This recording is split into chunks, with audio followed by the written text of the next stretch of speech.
একটা সময় ছিল যে মানুষ সিগারেট খেত, স্মোক করতো। আমরা ওই জেনারেশনটা দেখেছি, স্মোক করতো চুপ চুপ চুপ করে, ওই চায়ের দোকানের কর্নারে, এই বাথরুমে ঢুকে, ওই মাঠের ওই কর্নারে গিয়ে, কেউ যেন দেখে না ফেলে।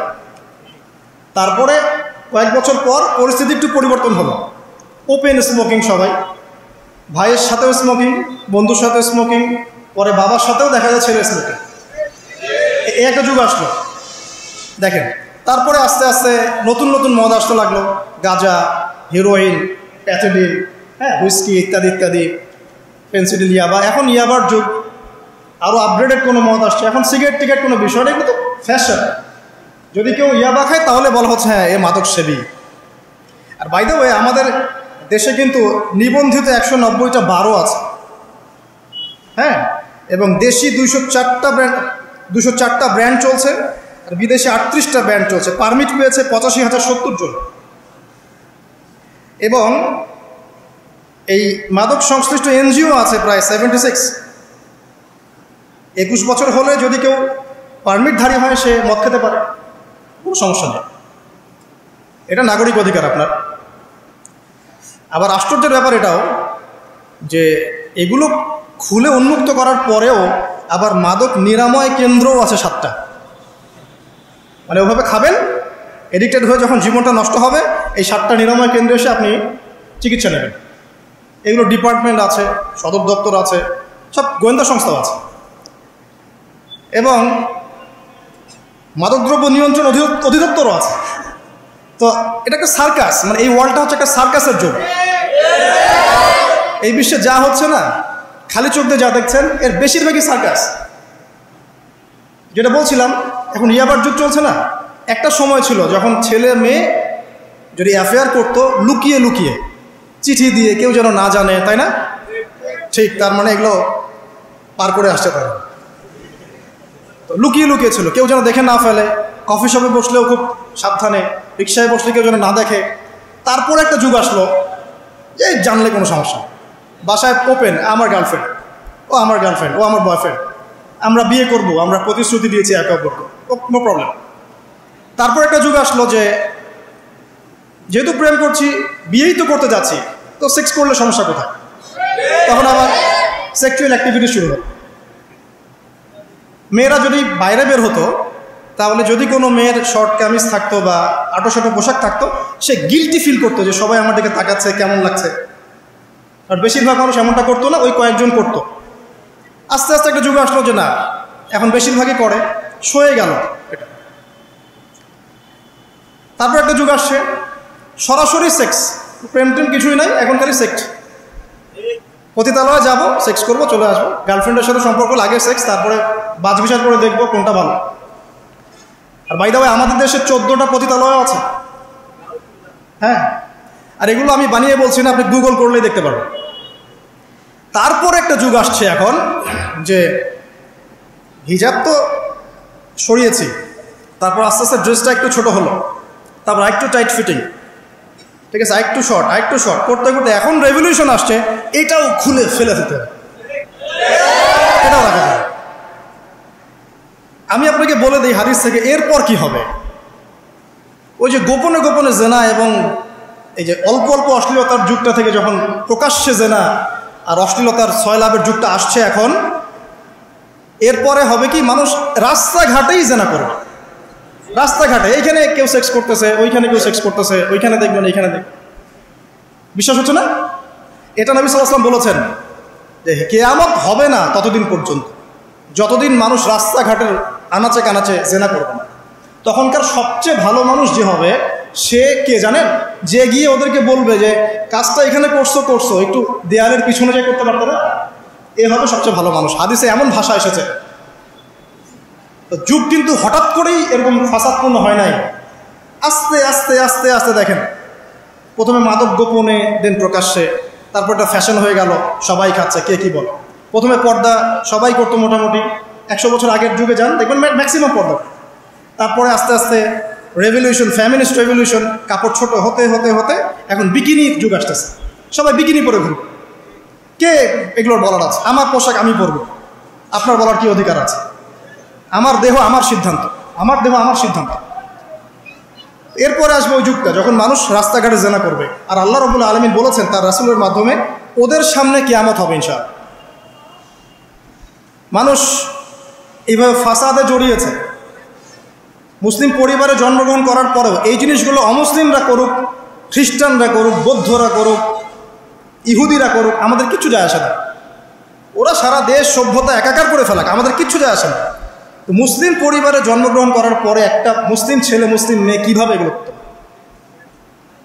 দেখবেন মুসলিম পরিবারে জন্ম নিয়েছে, নামাজ নাই, কোরআন তেলাওয়াত নাই, আল্লাহর তো জিকিরের কোনো খবরই নাই। তারপরে দিব্যি সুদ খাচ্ছে, ঘুষ খাচ্ছে, এটা ফ্যাশন। দুর্নীতি এটা কমন, সবাই করে, আমি একটু করলে সমস্যা কোথায়? সবার ভিতরে একটা মানে আত্মিক দুর্নীতি, মানে আমাদের আত্মাটাই দুর্নীতিগ্রস্ত হয়ে গেছে। যখন একটা মানুষের আত্মা দুর্নীতিগ্রস্ত হয়ে যাবে তখন তার কাজগুলোও হবে এরকম।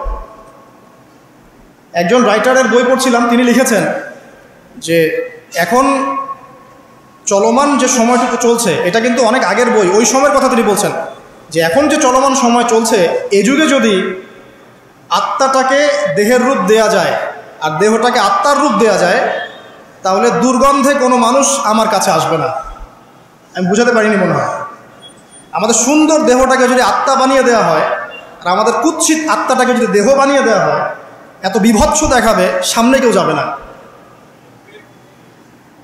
তো যেটা বলছিলাম, ধর্ম মুসলিমদের মধ্যেই ফাসাদ চলছে, ইকোনমিক সেক্টরে ফাসাদ, রিবা,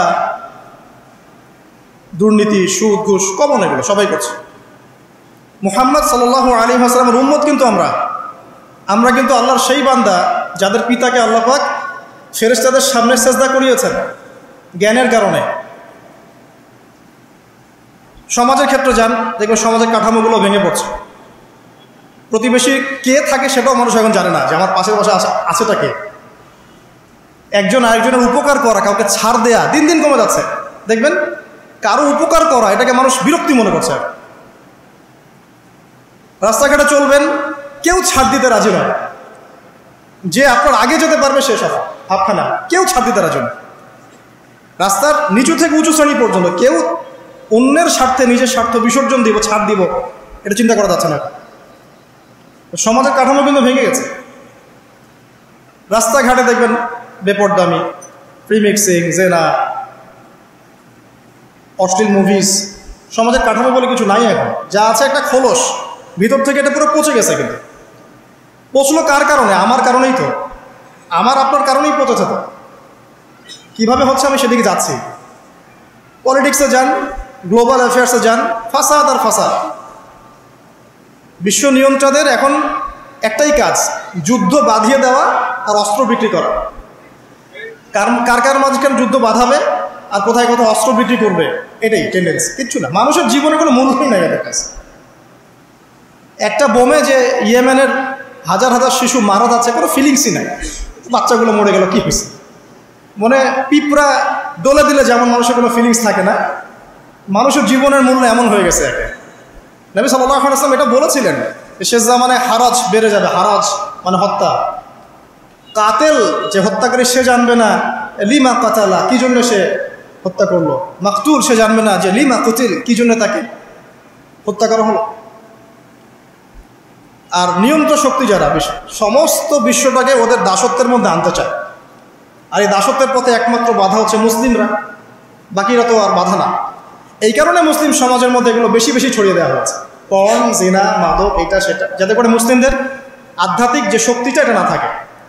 যখন আপনার কাছে আধ্যাত্মিক কোনো শক্তি থাকবে না তখন আপনি পরাজিত। তো সুদ ছড়িয়ে দিচ্ছে সারা ওয়ার্ল্ডে। সুদ কি আর বাংলাদেশ থেকে এসেছে? সুদ পশ্চিম থেকে আসছে। পর্নোগ্রাফি কি বাংলাদেশ থেকে আসছে? পশ্চিম থেকে আসছে। পৃথিবীর প্রথম পর্ন যে মুভি, এটা তৈরি করেছে ব্রিটেন, আমেরিকা। 7 মিনিটের ক্লিপস, ক্যালিফোর্নিয়া শ্যুট করা হয়েছে। এবং তারপর আস্তে আস্তে সারা ওয়ার্ল্ডে ছড়িয়ে দেওয়া হচ্ছে। সারা বিশ্বে এই পর্নের বিজনেস হয় $97 বিলিয়ন প্রতি বছর, যার মধ্যে $12 বিলিয়ন প্রফিট করে আমেরিকা। খোলামেলা কথাগুলো, এটা ইন্ডাস্ট্রি একটা। এটা দিয়ে মুসলিম যুবকদের নৈতিক চরিত্রটাকে শেষ করে ফেলা হচ্ছে। আমাকে খুব ভালো মনে হচ্ছে, আপনাকে খুব ভালো মনে হচ্ছে, অমুক হুজুরকে খুব ভালো মনে হচ্ছে, চোখে এসব পড়ে নাই এমন একটা মানুষ খুঁজে পাওয়া যাবে না এই যুগে, এটা আমার বক্তব্য।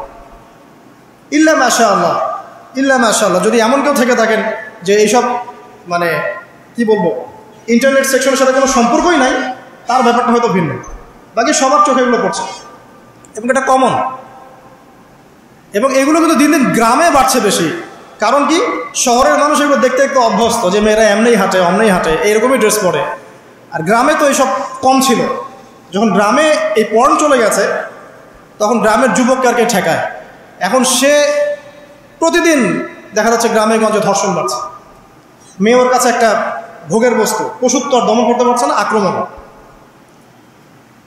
আর এসবের যেহেতু ইসলামিক কোনো বিচার হচ্ছে না, ইসলামিক লস কেমন, যে একজন চুরি করেছে, জুমার দিন নামাজ হবে, নামাজের পরে সমস্ত এলাকার লোকজন দাঁড়িয়ে থাকবে, সমস্ত এলাকার লোকজনের সামনে তার হাতটা কেটে ফেলে দেওয়া, এলাকার সব লোক দেখবে যে চুরি করলে এই শাস্তি হয়, ভয় আর চুরি করতে যাবে।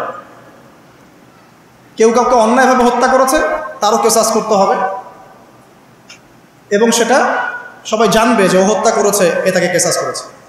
কেউ কারো চোখ উপড়ে ফেলেছে, ওরও চোখ। কেউ কারো হাত ভেঙে ফেলেছে, ওরও হাত, হাতের বদলে হাত, চোখের বদলে চোখ, কানের বদলে কান, কেসাস। ধর্ষণ করেছে, জনসমক্ষে সবার সামনে নিয়ে এসে দেনান কোর্ট বসে সাক্ষী প্রমাণ নিয়ে মৃত্যুদণ্ড। সবাই দেখবে যে মৃত্যুদণ্ড, প্রয়োজনে এই যে প্রজেক্টর লাগিয়ে দেখা, এই যে এই কাজ করেছে, এই শাস্তি।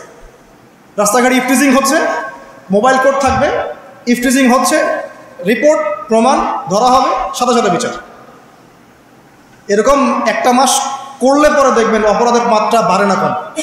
আল্লাহর কসম করে বলছি, এটা ইনশাআল্লাহ 80% কমে যাবে ইনশাআল্লাহ। কিন্তু এটা করলে কি হবে জানেন, ওই যে পশ্চিমে বসে আছে বিশ্ব নিয়ন্ত্রণ সংস্থা, ওরা বলবে যে এই স্টেটের দিকে নজর রাখ, এরা মৌলবাদী হয়ে যাচ্ছে, এরা সন্ত্রাসী হচ্ছে, মানবাধিকার লঙ্ঘন করছে, ইত্যাদি ইত্যাদি। অর্থাৎ তুমি মিয়া সারা বিশ্বের মধ্যে লাখ লাখ মানুষকে বোম মেরে হত্যা করে দাও, তোমার মানবাধিকার লঙ্ঘন হয় না?